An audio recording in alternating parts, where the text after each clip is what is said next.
All right, guys, thank you so much for coming back to the channel today. I'm thrilled to have my guest on today, Dr. Mindy Pelz.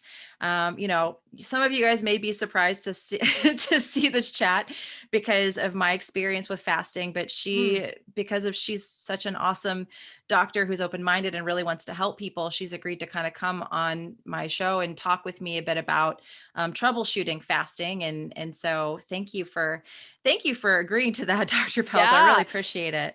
No, I appreciate you having me on because it's like a conversation we need to keep having with women because we live in a world where when it comes to nutrition, we love absolutes. Mhm. So we love carnivore is my thing, carnivore isn't my thing, fasting's my thing, fasting isn't my thing. But if you look at a woman's hormonal cycle, our hormones are going up and down and all around in a 28 to 30 day period. And we can use principles from a lot of different fasts, a lot of different eating styles to our hormonal advantage. And that's the conversation that women need to be having. I totally agree. And, I've watched so many of your videos. They're easy to binge watch. So if you Oh, guys are not awesome. following her already, make sure you go to her channel. I'll link it below this video. But, I go and binge watch some of your videos because you're not this dogmatic, everyone needs to do it this way, but you actually do talk about how women should fast differently and how fasting really correlates, when you do it and when you should maybe stay away from it or change the way that you do it in correlation to different, places where you are in your cycle. I think that that's so fascinating. And then I've heard you talk about mineral deficiencies and being mindful about fasting with those. So yeah, I'd love to dive Awesome. into into some of those topics. I guess just right off the bat, how fasting for women should be a little different than fasting for men. What are your thoughts on that? Yeah. So let's start with what I call the beginning of the story. And the beginning of the story is that when we come to fasting, men or women, but especially women, we really should look at three different things. One, we need to vary our fasts. Two, we need to vary our foods, and we can talk about that. And I'll tell you my opinions on carnivore and what we're Yeah. seeing in our community. And three, and this one really relates to women, I think, more than men because of how we're hormonally designed. We do really well in community. When we do Mm, health in community, we actually balance our hormones because we're meant with the spikes in estrogen, we're meant to have connections with other people. And when we get these connections with other people, we raise a hormone called oxytocin. And when oxytocin goes up, then it helps to regulate cortisol and regulate insulin. And then that regulates our sex hormones. So I keep, the beginning of the story is if you're going to fast, you have to keep, as a woman, you've got to keep those three things in mind. You're going to have to mm, vary your fast. You're going to want to look at varying your foods, and you're going to want to look at how can you do it in community.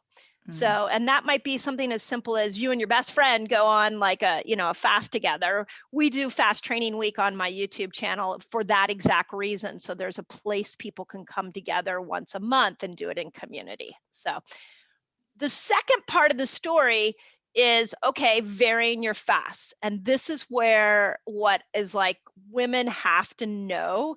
And I do not understand why we're not talking about it. So that's why I appreciate the opportunity to come talk about it.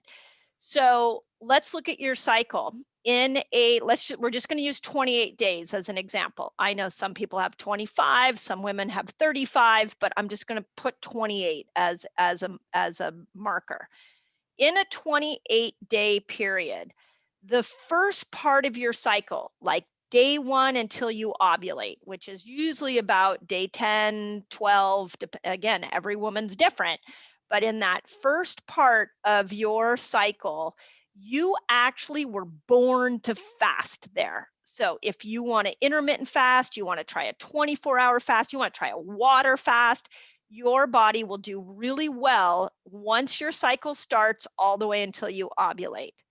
And the reason for that is the major hormone you are trying to influence at that time is estrogen. And estrogen needs you to be insulin sensitive. Mm. And nothing will make you more insulin sensitive than fasting. And if you pair that with like carnivore, you put those two together, like phenomenal. You're going to go into your ovulation period with plenty of estrogen. Once you're ovulating, like day 10 to day 15, I actually don't think the longer fasts serve you. At that point, you've got big surges of estrogen, progesterone, testosterone. And so in that time period, you can do some intermittent fasting, but again, carnivore would be great there. I'm a fan of what I call ketobiotic, really leaning into more polyphenol foods. And I'm not necessarily looking for fibery foods, but I'm looking for like the more of like the olives and raw nuts, raw seeds, those kind of things will really help with making sure that your microbiome's in good shape. So, and then you can do a lot of protein during that phase because you got testosterone coming to you in spades. So it'll do well in that phase too. Once you come out of ovulation, then you can fast again. There's about a 5-day window. You can fast again, deep fasts. And then here's the clincher. And this might have been what happened to you. Day 19, you gotta stop fasting. Like 19, until you bleed again, your body needs to make progesterone. And if you are in too much of a cortisol stimulating phase, which some longer fasts, or if you're new to fasting, you're getting a cortisol boost, you don't want that, because there's a nutrient called DHEA, and DHEA will make cortisol, it will make progesterone, and it'll make testosterone. So if you're in a 3-day water fast and it's day 20 of your cycle, you're telling your DHEA, just make cortisol, won't have any left to make progesterone. So now somebody who's come from the standard American diet, they may go into intermittent fasting during this phase, which is a cortisol spiking experience. And then in that moment, they won't make progesterone. So the real warning times are the ovulation period and this time when you need to make progesterone. Every other time you can fast and have fun with it and get yourself nice and insulin sensitive, but it's a sand trap for women in those 2 times. Yeah. And that's not being talked about at all. That's why I started watching your videos, because I was like, oh, wait a second. Because when I was fasting, it was just, we just do it all the time. You know, we intermittent fast every day, or we extended fast whenever we want to, whenever we're feeling like it. And there's not really any discussion at all about hormonally what that does, and the cortisol. And my question is, someone that has, kind of more chronic stress in their life, that has, they may be their body already producing a good amount of cortisol from stress, would that person probably need to be a bit more cautious around fasting also? Yeah, definitely. Again, you'll be fine in the first half. Once you start to actually bleed in the first half of your cycle, if life is stressful and you decide to put in some some fasting experiences that create stress, that won't be as much of a problem there. But once we get to ovulation and we get to where you're trying to make progesterone, yes, that's where the problem exists. A question I get a lot is, well, what if I'm adrenal fatigued? I've been under stress for so long. What if I'm adrenal fatigued? The stress, we have to really separate out that there are different types of stressors. There is your constant, never-ending stress, and then there's what we call a hormetic stress. And a hormetic stress is where you're just putting enough stress on the cells that it forces them to repair. And the example I use with this is when we all went into the pandemic back in March 2020, we all got a little hormetic stress where we had to like reevaluate our lives because we had to stay home. But in that, we learned some cool things. I mean, I'll say for my own self, like my husband and I started working on our garden, and I was kind of enjoying the slower pace. But then when it went on and on and on and on, now it's not a beneficial stress anymore. So that's the thing to know. If you already have a ton of stress and then you add a hormetic stress, that's not good. Yeah, I think that's important for people to also, and I see people do it with people who are attracted to my channel and me. They tend to be a lot like me. I'm kind of running some private groups now, and people that are in my groups, I'm like, oh Lord, I've just attracted 100 of me, because they don't know how to do anything. They don't know how to do anything halfway. They are doing, if one day is good, 30 days must be great, Yeah. and I've learned the hard way on so many things, especially with fasting, is like 30 days is not the best thing for you to do. And you have to be mindful of that. And I see people do it with cold therapy. And I had I Yeah, got no, sick. this is funny because I've been saying this, like all these people with cold therapy, I'm like, are they timing it to their cycles? This doesn't make Right. sense. So, okay, go ahead, because you're the first person I've talked to about this. Yeah, I was doing too much cold therapy because, like I said, if a little is good, then a lot must be great. And I had a cold vest, which is awesome. I was having great, I had a CGM on. I was seeing my blood sugar lower. I was feeling really good. But I was wearing this thing every single day and doing cold showers. And then I ended up getting and this was about a year ago, I got a really nasty cold and was just on my back I just got a virus and was knocked out for 2 weeks. And it was directly, my immune system was probably already a little lower because of time of year and everything, but like I directly correlated all that extra cold therapy to my body just saying no more, no Yeah. more of this, Yep. Yeah. um so that's another thing we're not talking about with like the cold therapy. It's a Yep. hermetic stress. Yep. We don't necessarily need to do it every single day. Yeah. It would Yeah. be fine in the first part of your cycle, Okay. but not at ovulation or when you need to make progesterone. So Because you fascinating. can get away, and actually one of my favorite hormone specialists that I encourage everybody to go follow on Instagram is Dr. Carrie Jones. Oh She's the yeah. medical director of the Dutch test, and we do thousands of Dutch tests in our office, and so we get to see the trends. And so she and I were talking specifically about how that first part of your cycle, you actually want stressors. So Hmm. this is why the longer fasts work, because you need these hormetic stressors to make the cells more insulin sensitive, to Hmm. wake those cells up and get them to repair themselves. And so cold plunging, phenomenal then. But if you're doing it when you're trying to make progesterone in the back Hmm. half of your cycle, you're going to tank progesterone. So, but nobody's talking about that. No. No, I'm so it's happy just you thought about that, because that's something I've been like, why? I'm watching on social media all these women jump in ice baths, and I'm like, okay, wait, we need to pause and go, is this right for our hormones? Just because a bunch of men are jumping in doesn't right. mean that it's right for us to jump in. Yeah, I think it's Dr. Stacy Sims that she always says women are not small men. Yes. No. And, the carnivore space is largely men, and I've had them on my show, Dr. Barry and Dr. Baker and Dr. Saladino. They've all been on my show. I all know Awesome. them. But they're the ones that people are really looking to understand how to do this diet. And I'm like, I've kind of come out as like the high fat person who says, if you're going to do this, it's for women. I've seen it's more important for you guys to be in a deeper state of ketosis if you're not going to have the carbs. Yep.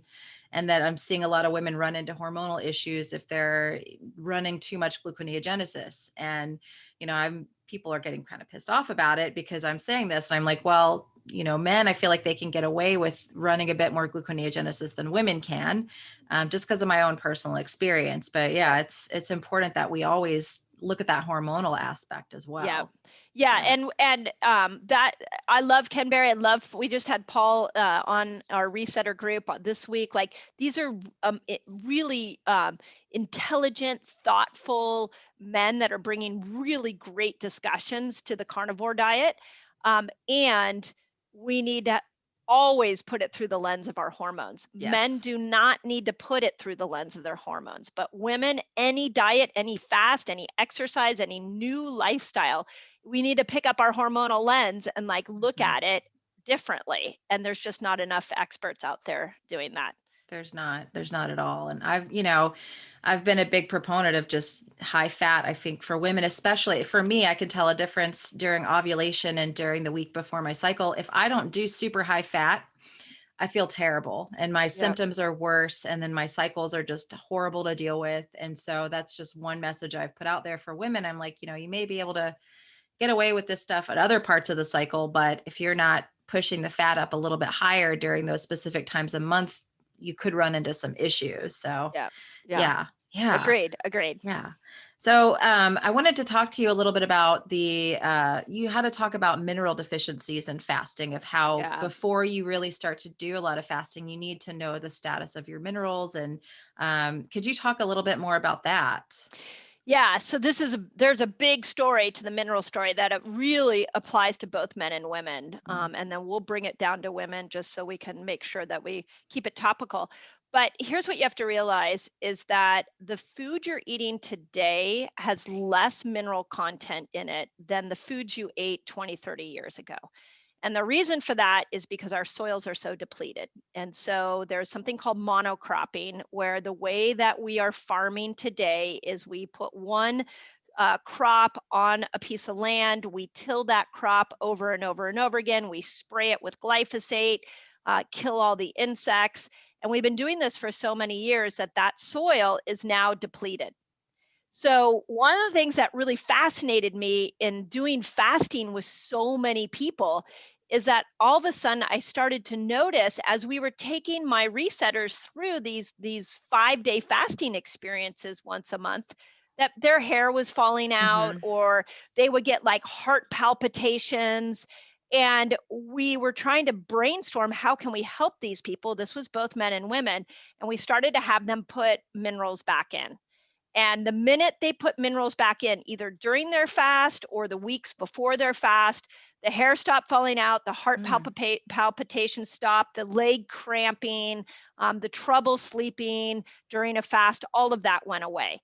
And Mm. then we like traced it back to, like, I literally stood back. This is after we've been fasting with our community for 4 or 5 years. And so every month we're seeing hundreds of thousands of testimonials. So I stood back and I was like, why is this happening to everybody? Mm. And it mostly Americans, because the way that we grow food in other countries is different, but it all comes back to our soils. So what I've come up with now in my brain is, I feel like you're already, just assume you're mineral deficient.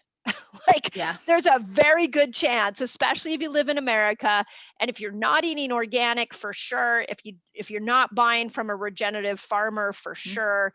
So just assume you're mineral deficient. And when you start to build yourself a fasting lifestyle, whether it's intermittent fasting or you want to do a 3-day water fast, you need to up your minerals, and you Mm. really need to start to bringing minerals up. Now, add into that for women, because our hormones are doing this, it's like they're coming and they're going, and there's so much activity on a monthly basis. We are more susceptible to nutrient changes than a man. Hmm. And so when the hair falls out, when the heart starts racing, those things we're going to be more susceptible to. And I just think women need to be upping their minerals, and especially magnesium. It's a Yes. calming mineral. The three minerals we see that go depleted in fasting are magnesium, potassium, and sodium. Hmm. So taking a good mineral supplement will help.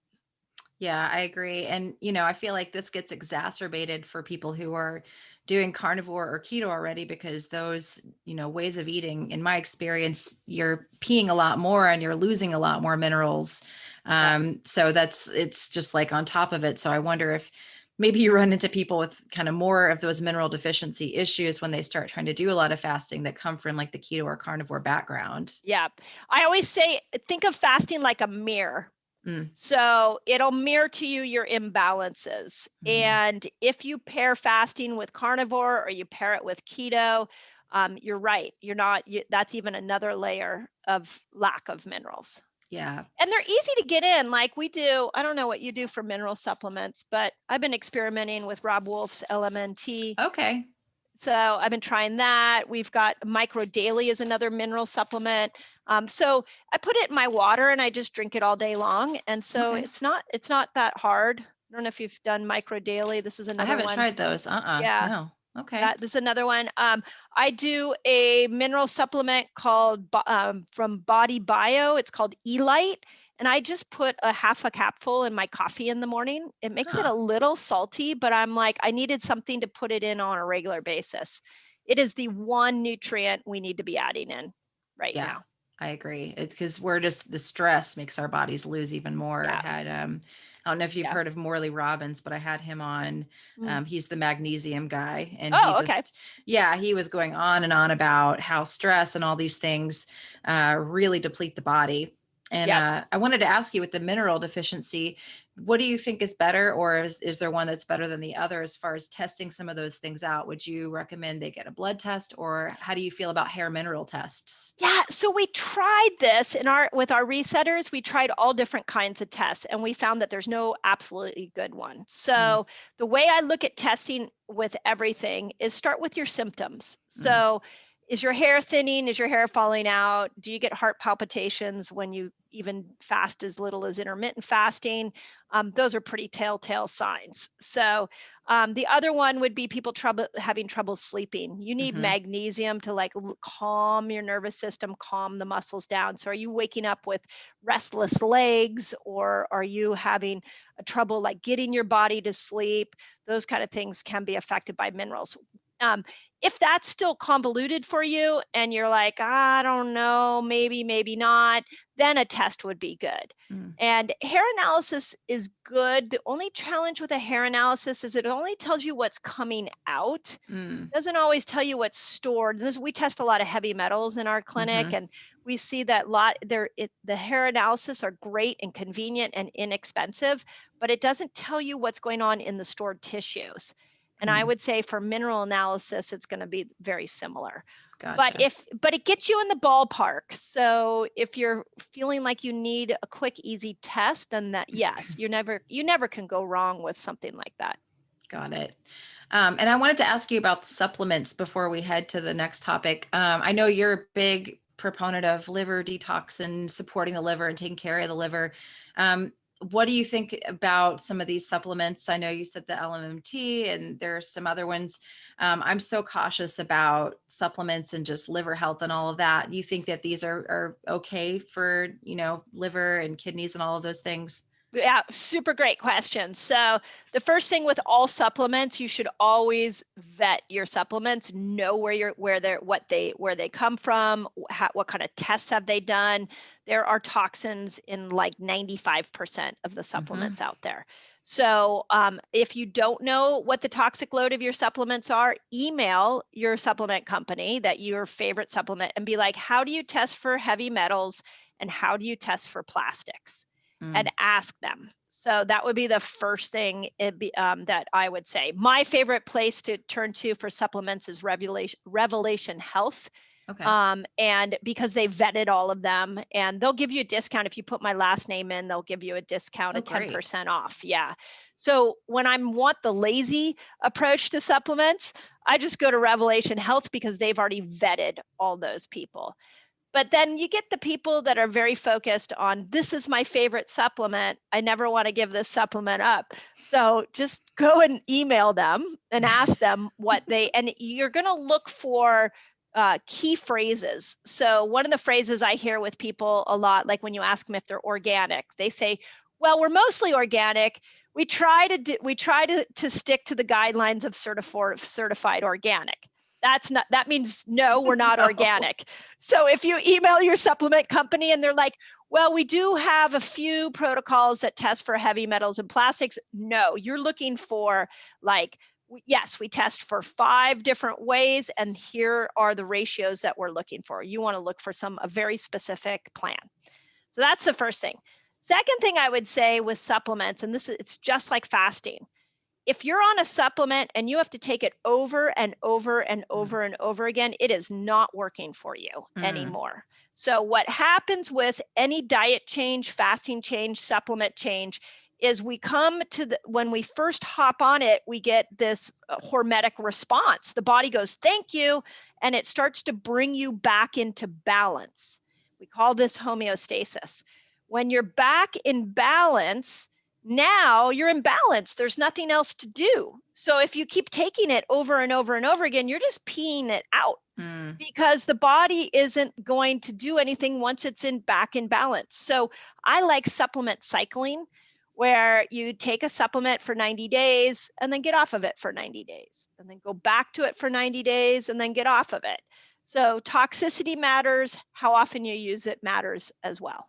Awesome. Thank you for that. That's so helpful because I feel like we just have all these absolutes of like never take supplements and all supplements are bad. But, if you do have a case of mineral deficiency and you're having the leg cramps and the heart palpitations, and you likely do need to add something in. Agreed. But finding what is safe and least harmful to the body, I think, can be a confusing task for people for sure. Agreed. Yeah. Yeah. Yeah, Yeah. totally agree. Yeah.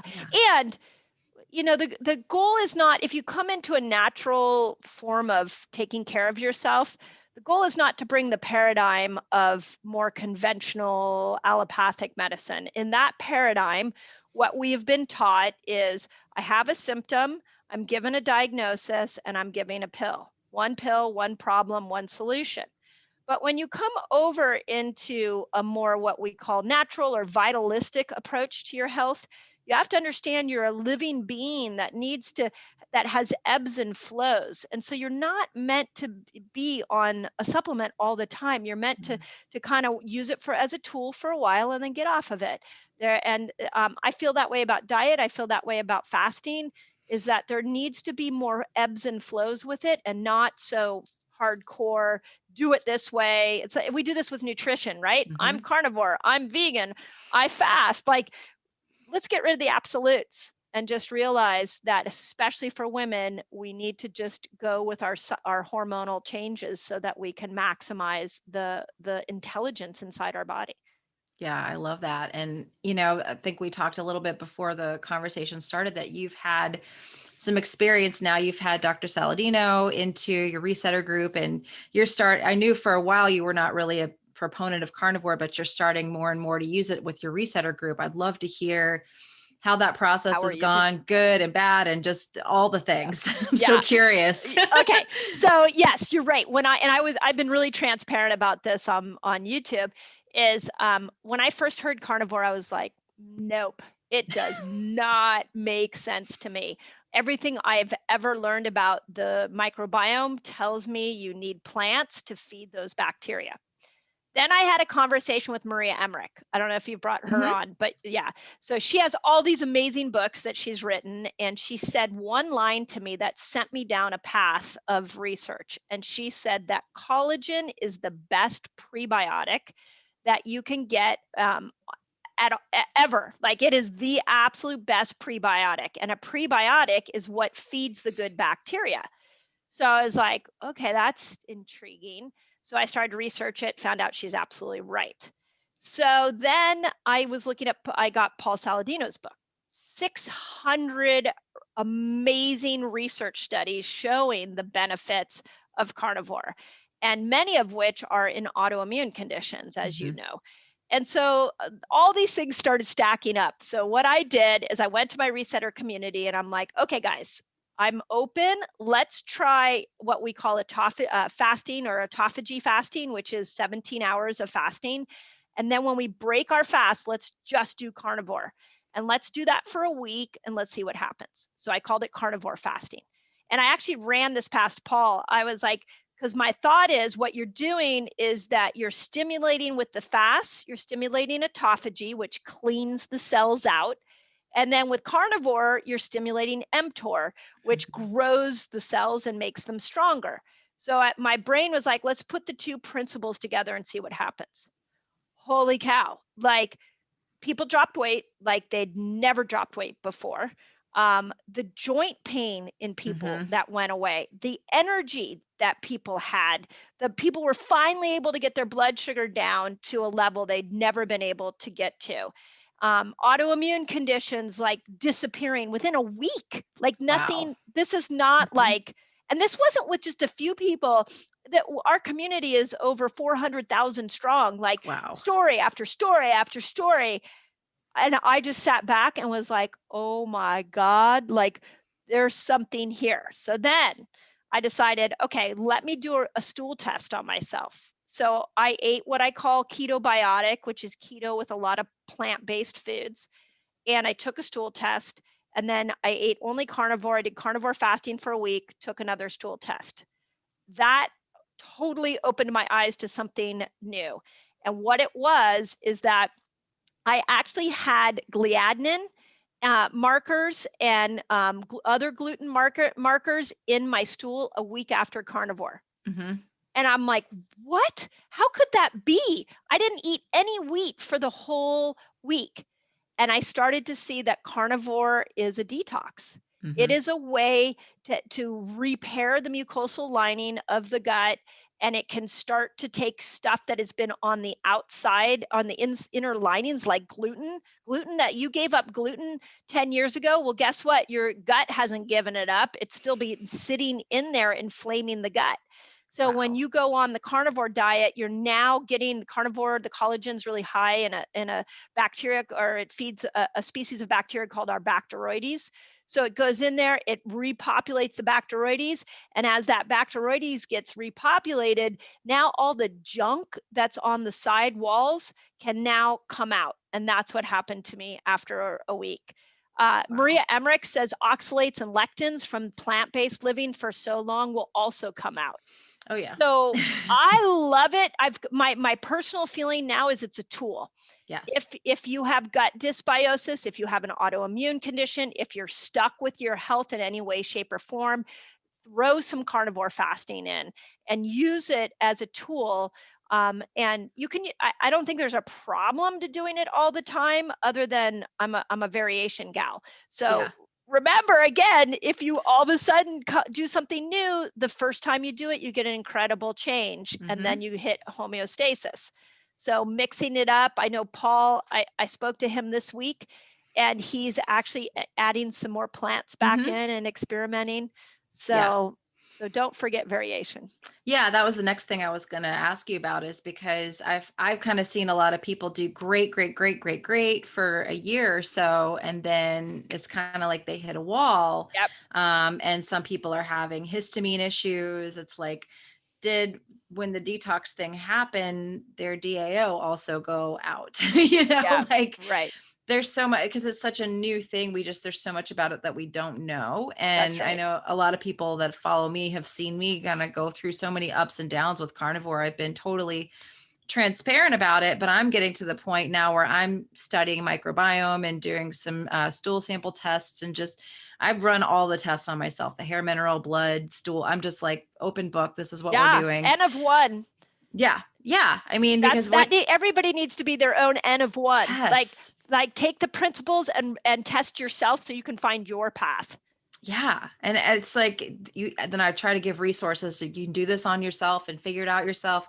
Get a Keto Mojo, make sure you're testing to see what this does to your blood sugar. Because so many people say, well, XYZ doesn't mess with your blood sugar. And it's like, well, if you're having a histamine reaction, or, some kind of allergic reaction to that food, Yep. in the way that you may not be as insulin sensitive as someone else, so it may affect you differently. But yeah. Yeah. So Yeah, no, it's and so I totally opened my eyes, and I haven't, the other part I'm kind of mentally chewing on, is okay, well, where would carnivore best fit in a woman's cycle? yeah. So I have a couple of thoughts on that. The first part of the cycle, we've got to keep insulin down. So carnivore does a good job with that, for most people. Hmm. The ovulation period, you have so much testosterone, and meat can help feed testosterone, which is good. You can build muscle at this time. So, yep, ovulation would be fine. What does it do in the progesterone phase? I'm Yeah. not sure, but I do know grass-fed beef can promote progesterone, Mm. but I don't think in that phase I know you don't want your insulin or glucose to go too low. So Mm-mm. if you are a carnivore woman and you're listening to this, I would say experiment with like day 19 till you actually have your menstrual cycle, adding some plants in. Don't give carnivore up, just maybe add some of the lower toxic plants in then. Yeah, I love that you talk about variation and how we actually really need it in our bodies. And I think it's just important for everyone to kind of keep that open mind, because I do have a lot of women talk about how their cycle changes when they go carnivore, or they start not having cycles. And I'm like, well, then you probably need to look at it, because that's not normal. Yep. That's it's some sort of stress that your body is under.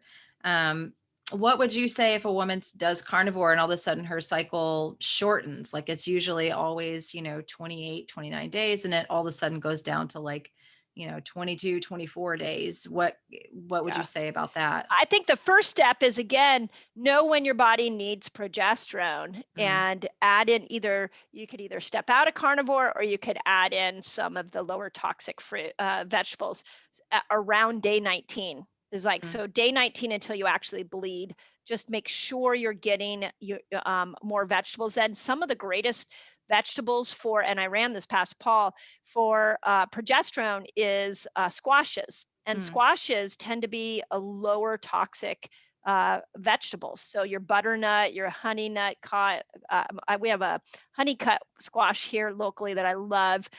Acorn spaghetti. So you could lean into more squashes then, and work on building your progesterone levels up. The other thing is, if you're losing your cycle because of a diet change like carnivore, it could be your stress levels are really mm. high, like we were talking about. So it's just too much of another stressor. So do it day 1 through day 19. Day 19 till you bleed, do whatever you want. Then day 1, go back to carnivore. But honor that when you need to make progesterone, you have to keep cortisol down. So I Yeah. would guess that person has probably already had a pretty stressed life or had some adrenal fatigue, and this was just it just created a change in progesterone levels. Yeah, it's interesting to talk with other women, some of the women carnivore groups of that's when women have the hardest time sticking to carnivore Right. is the week Yeah. before your cycle. And it's like you got to kind of step back from that and say if everyone is having trouble during this time, then perhaps we need to have a little variation or change in that. And for me, it was like as long as I was going way, and I'm talking 90% fat, 10% protein, I mean like ridiculous, like crazy high fat, then I'd be okay. I could stick to it. But if Yeah. I wasn't pushing the fat up that high, it's like you're a mess and you have all these food cravings. And the thing that I think you did a video recently talking about what food cravings correlate to specific minerals and things that your body is really needing at that Yep. time. Yep. Yeah. Yeah. If you, again, this is another thing that we don't talk about enough with women, which is that chocolate you crave, that carb you're craving right before your period. There's a biological reason for it. It's not because you're undisciplined. It's not because you're PMSing. I mean, you are PMSing, but let's redefine that. It's because you're making progesterone. And in order to make progesterone, you need glucose to be fairly high. You need more carb rich foods. And if you honor that you need to not be fasting as much. If you honor that, you'll start to see there's like a trend. I've been doing this throughout for like the last 5 years, where I will, like on day 1 of my cycle, I just go really rigid into my keto and my fasting. If I want to do carnivore strong, I do it then. And then as I get closer to that day 19, then I'm like, okay, time to nurture myself, time to eat more carbs. And if you do that over and over and over again, what happens is you get really in touch with what your body needs. Mm. So I'm in that middle menopausal phase where I'm like heading to the other side.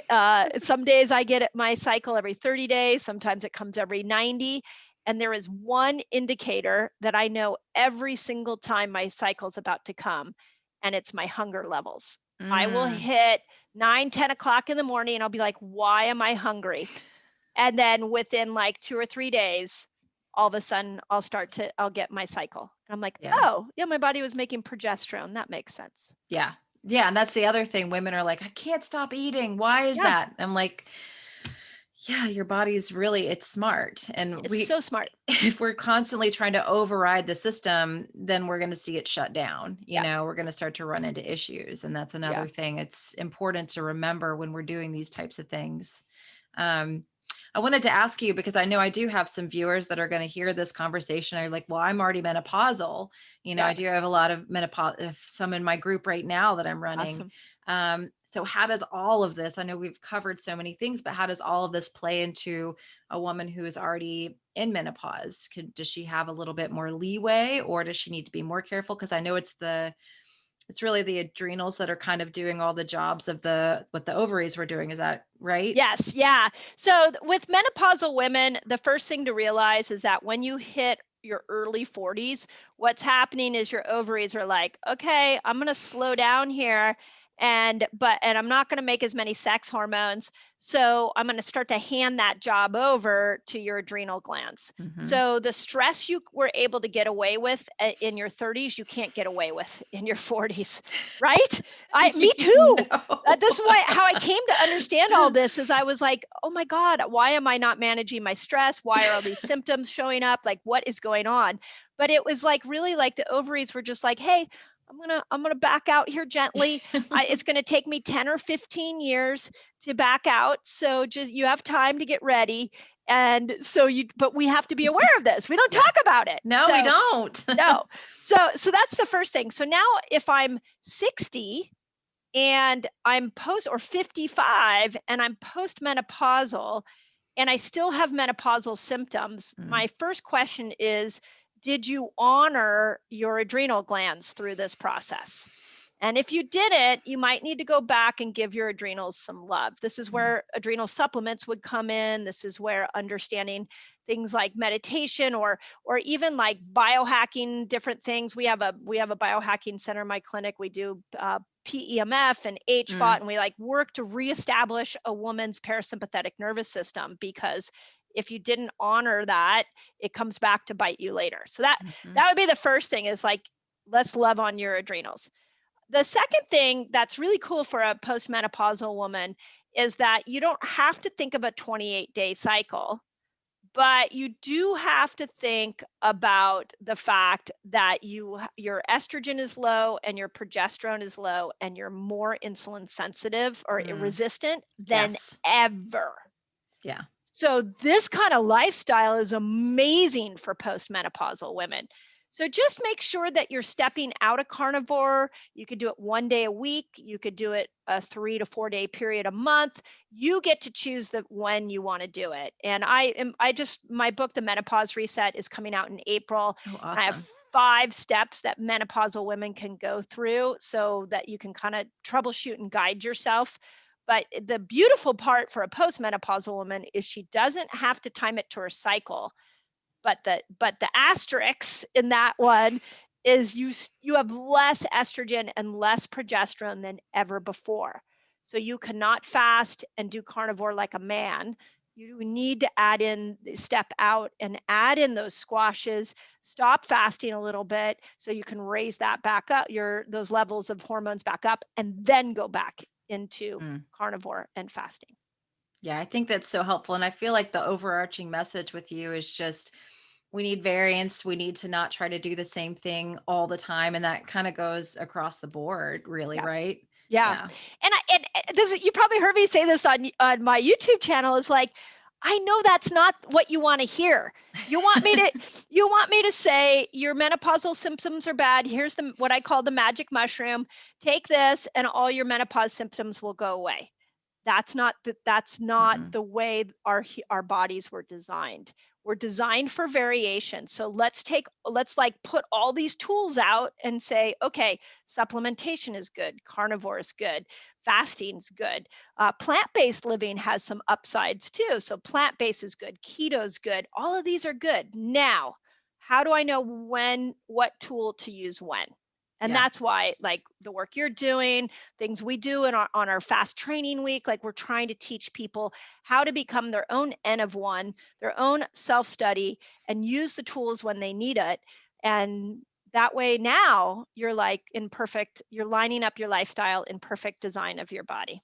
Yeah, I think that's such an important message. And, I just had a live stream with my group right before I came on here. And a couple of the members were they were some of them were asking questions about different fats. And someone said, I just really love olive oil. Is that the worst thing in the world? And I said, no, it's not. If you find a Yeah. really good one, a good high quality one and vet it, I Yep. think it's probably okay. And a Yeah. couple of them were like, well, I thought we just had to do carnivore or this. And I'm like, you guys, I would love to say, just do this exact thing. And here's your prescription and just do this and it's going to work for you. But I would be doing you guys a disservice. And I want to keep encouraging people to find what works best for them. And if they Agreed. would rather have some olive oil than butter, if that works better for them, if they don't have reaction to it like they do to butter, or they just feel better that way, then they have to continue to explore that. And then we Yeah. got deeper into a conversation of how,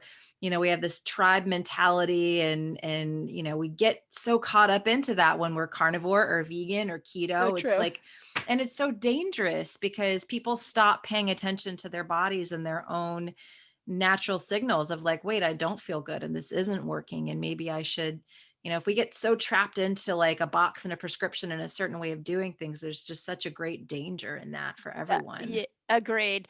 A simple way to look at, yeah, I want to just honor what you just said, because we need to hear that over and over and over again. And I know it's not the easy answer, but Mm-mm. it is the one that will set you free. And the way that I like to look at this is the most dangerous diet is the standard American diet. Mhm. It is the diet that everybody's doing. So if you want the health everybody's having, just keep doing that. That is the most dangerous place to live. So then when you come to, let's use carnivore as an example. You come to carnivore and you're like, okay, I like this. I'm going to make this Mhm. switch. Do it exactly how you're laying it out. Like, do it in one style. Like, that's your first step, because you're moving from standard American to carnivore. Do that and get for several months and get used to it and understand it. Once you feel like you have a groove with it, now you're going to have to make another move.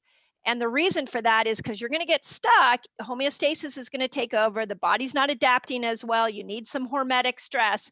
So now you can go into what I call a tricked out version of carnivore, right? Or keto or fasting. In this tricked out version, yes, look at olive oil, no olive oil, fat, what fats, like you can get more stuck in the details there. But I find what happens to a lot of people is they come from standard American diet to fasting or keto or carnivore, and they get so caught in the details that it gets overwhelming, and then they Mhm. end up back in standard American diet. Yes. We don't want you there. We're trying, No. like the work you and I are doing, we're trying to pull people out of that. So just start with something and get a groove with it. Once you got your feet firm on the ground and your groove is in place, now we can get into the nuances, but don't beat yourself up because you missed a few steps. You should like love on yourself for the fact that you left the standard American diet alone and behind. Yeah, I agree. And there's so much of in carnivore of like fear of different kinds of foods and plants. And it's just the more and more I'm in the space, the more I'm like, there's so much nuance in that, not Yes. not everyone has a problem with oxalates. And then I've, been studying about how oxalates are an issue with the microbiome not being able to, process those, get rid of those properly. And so not everyone's going to have those same problems, but we get so caught up in like, it has to be this way, and then it turns Yep. people off from wanting to change, and they're like, well, I Yep. might as well just go get my McDonald's and do what's comfortable because this is too hard. Yeah. Yep. Yeah. And that's, I was just saying this to my group this weekend. I'm like, you guys have come from standard American diet and you're here. It's like chess. Okay, where are you going to go now? You've been doing fasting a long time. You've been doing keto a long time. Where are you going to go? So if you get frustrated, the only place to go is you're going back to your old ways. Do you want to feel the way you used to feel? Like, no. Okay. So now we've got to come over here and understand the art of variation. And Yes. that is where it gets, to me, really fun. Yeah. Like, it's fun, it's freeing, you get to know your body more.